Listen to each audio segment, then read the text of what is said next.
Alrighty guys, in today's video we're going to be looking at your part 10 that can be found under your flat parts, and this will be intermediate parts. But before that, let's have a quick intro first.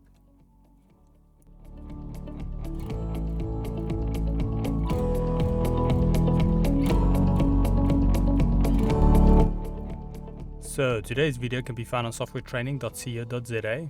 We make short and easy to watch problem solving videos, and we also have daily updates. Otherwise, back in the program here.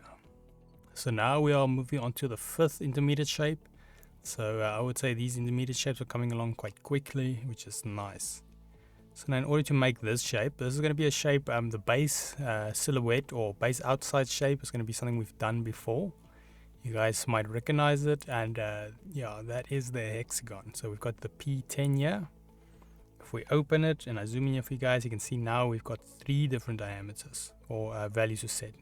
We still have the A, still have the R, but now we've got a D as well. Now, as we can see, what the D does, it will set us a center ring or opening on the actual shape. So now let's just set in some values. So I'm going to make this thing 300. Let's put the corners maybe about 50, the rounding of the corners, and then D I'm going to make about 200. So leave the name the same, click OK, and now in our preview we can see we've got a nice little one. We can maybe make the rounding a little bit less in my opinion, but that is fine for now. Say 1, add, and now they gave us a green one, so we can add this to our canvas, and there you go. We've got the hexagon with the actual ring in the inside, or the circle or cutout. And so just a quick recap, so it is obviously under flat parts, P10, and what makes this one different is D. So we have now a ring where before we only had the two values on top.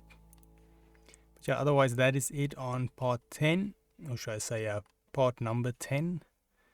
Before we head to the next one, if we go to softwaretraining.co.za, you guys will notice we've got a variety of different softwares we do cover, and you can also isolate your search on the top right.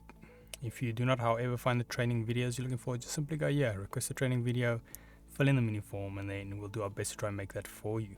But otherwise, thanks guys for watching, and cheers.